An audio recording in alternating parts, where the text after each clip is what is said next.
Next, what we've got on the table. Recently, there was a couple in West Virginia. Recently, there was a couple in West Virginia that was sentenced to centuries. I want to make sure to say that again.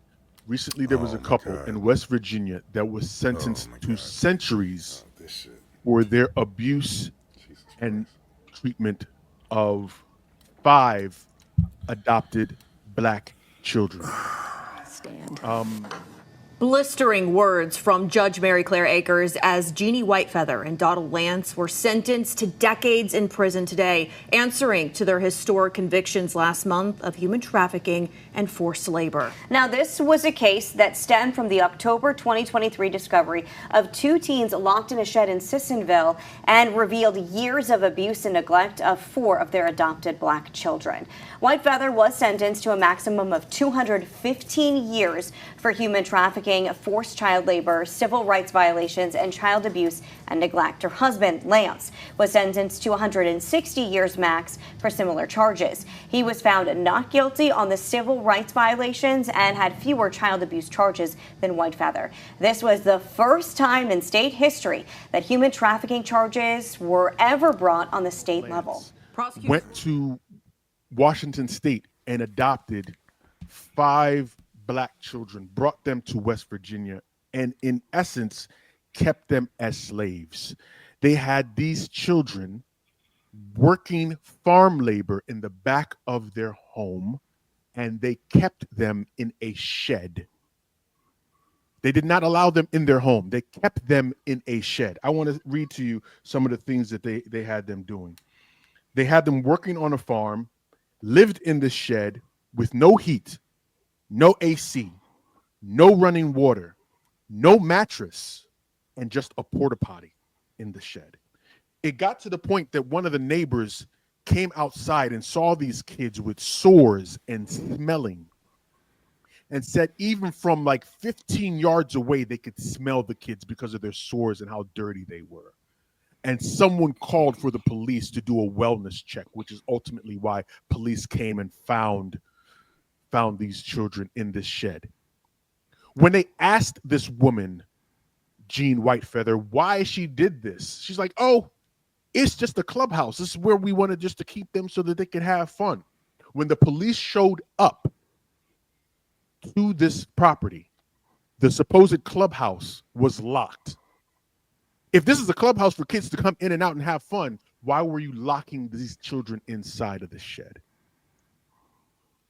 This has been such an appalling thing that even through the process of discovery, that it was found that they intentionally adopted black kids. They seeked out black children to bring to West Virginia. And when they asked, do these people have any other source of income? They didn't have any other source of income. So it was just these young kids ranging from the age of 8 to 16 that they had working on this supposed farm in the back of their home. To pay for bail, their bond, they had to sell their $700,000 ranch that they had. There's so much more that's been bubbling in my mind, but I'm gonna let you guys go ahead and take it. Krush, I see you, the pensive look on your face. Go ahead and do it, bro. You know, it brings me back to what my wife and I learned about adoption and what she is aware of with the foster care system, and the harsh realities of black children when it comes to adoption. The failures that are easy to see across the board are so unbelievable, so egregious. I can only think that, the lives of these children mattered to no one involved. It didn't matter to the state of Washington. It didn't matter to the state of West Virginia. It didn't.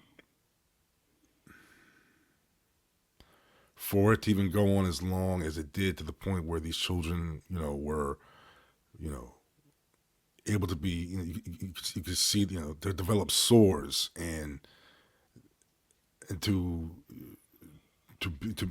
this must have been going on to even acquire that many children at these ages.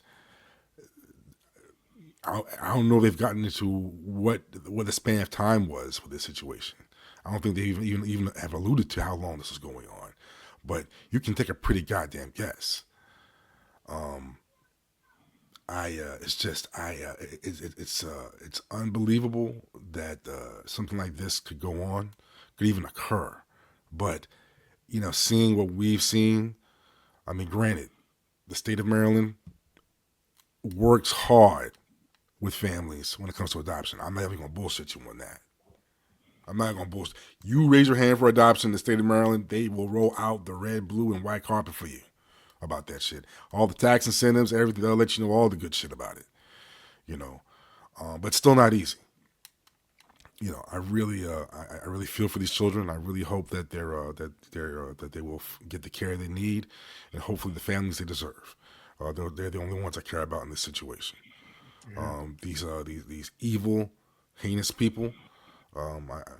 They and what the states of Washington and West Virginia will have to wrangle with will be very telling. I hope, as a big signal flare for the adoption and foster care industries. Hopefully, something like this can shine the right light on the lack of oversight on this on every scale.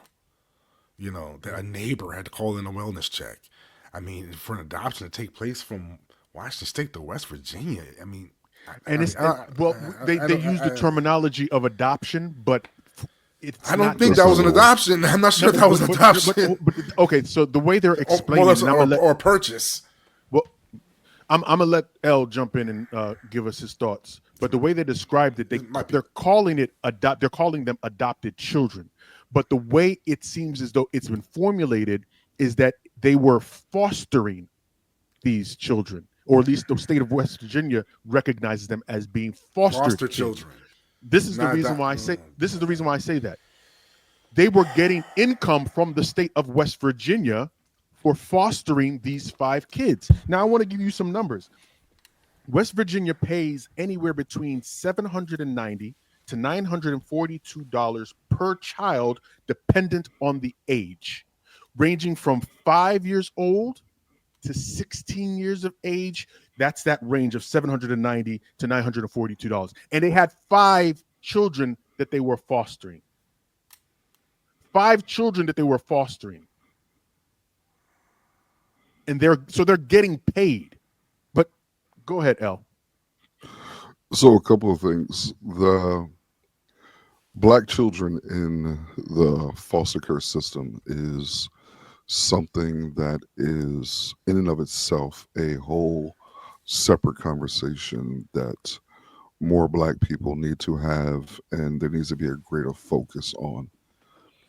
As someone who at one point in time was a foster parent, I will say that becoming one is easy or difficult depending on where your location is. Some states and cities and counties have more stringent rules and regulations and require more hands-on uh, approach to it than others.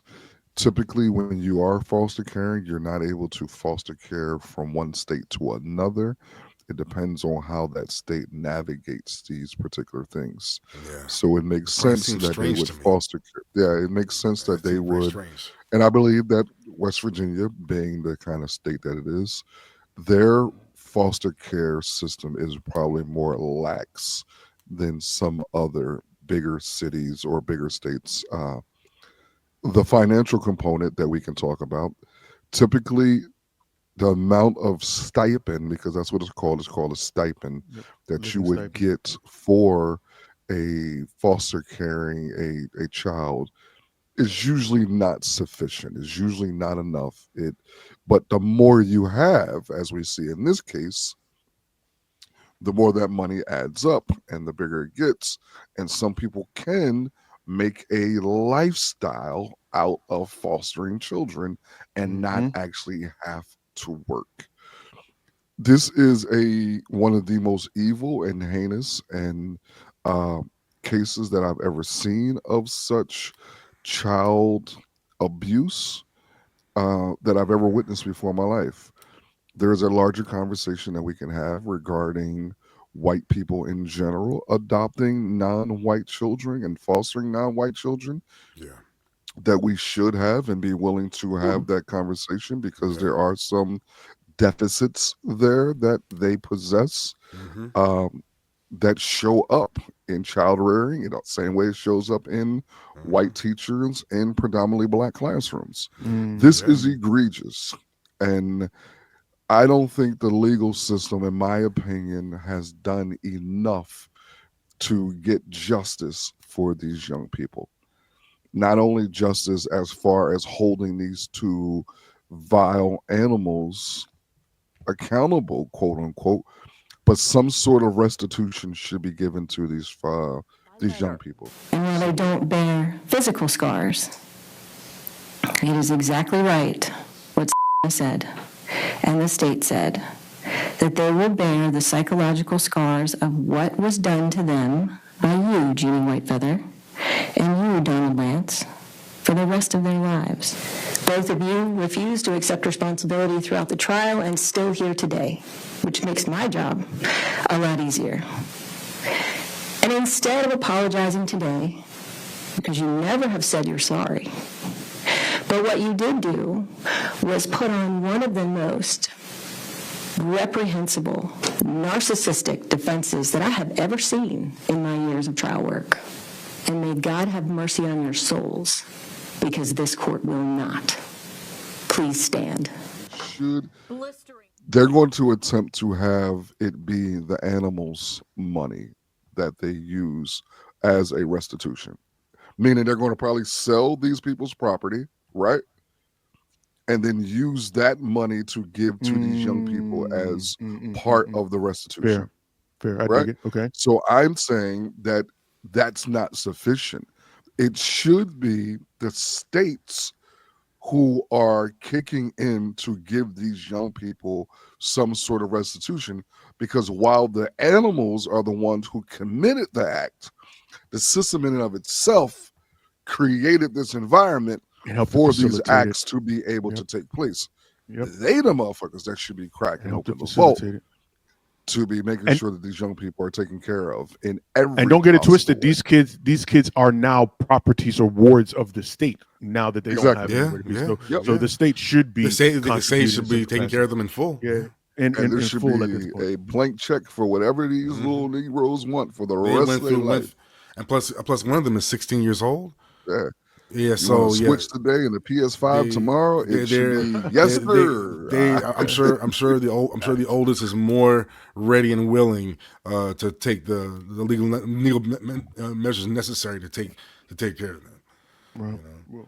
We'll see. One of the things that it does open up a broader question about child protection services and how we take care of Black kids in this country. That's a deeper conversation. One of the conversations that I used to have with my father-in-law, God rest his soul, because he worked for the city of New York as a CPC managed supervisor, and he dedicated his life to making sure that kids were okay. And it's interesting to see how the state sees neglect or abuse, because I think one of the things is only 12% of CPC cases involve physical abuse. Sometimes it's something called they deem to be like neglect. But then you got to ask yourself, what does neglect look like to a system? Yeah, what does neglect look like? Because if you are a poor working class family and you don't have enough to eat, you don't have enough in your fridge at home, what does neglect look like? It doesn't mean that you are intentionally neglecting. And I mean, there's a lot of kids that could possibly be taken away from their families just based on neglect. Yeah. So to fall into that category. But then at the same time, there are there's documented cases over and over where someone looked at the lens of a situation and gave them too much grace, and it ultimately ended up being fatal for the child in question. So it's a very dicey and it's a very dicey and uneasy situation. But it like I said, it's a very just uneasy situation to even contemplate, to be honest with you. Another stat that I want to leave you guys with: 14% of the United States is Black people, right? But 25% of foster children, 25% of foster children are Black. I mean, So what are we? The question becomes, what are we doing, either intentionally or unintentionally, to put all of these Black kids into foster care? I mean, it feels like an almost deliberate dismantling of families. Where you're putting young people or just young Black adults in situations where they've decided or society has told them they can't take care of these children, or they're they're in a mentality or of a circumstance that simply does not allow them to think of themselves as parents.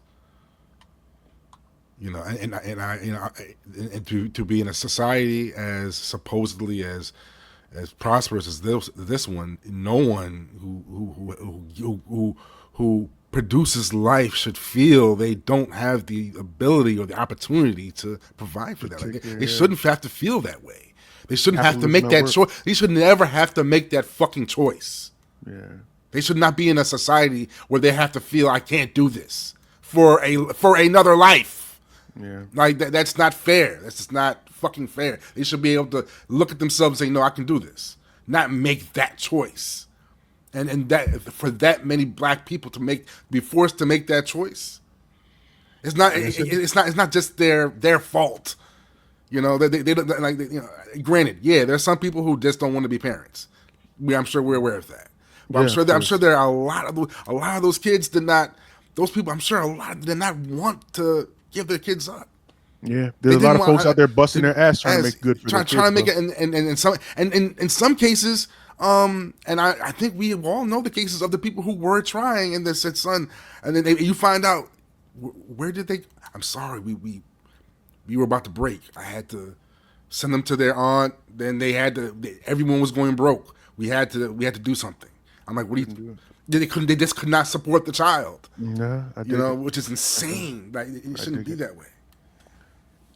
But also, like I said, it's remember, capitalist society, bro. There's a number of us who have been doing undocumented foster caring in our communities for generations. A number of our families that have taken in loved ones, things along those lines, without the support. That is regular in Caribbean communities. It's just regular. So we are doing it. We've been fostering kids for years. Yeah, the need overwhelms our ability to do more than what we currently are. Yeah.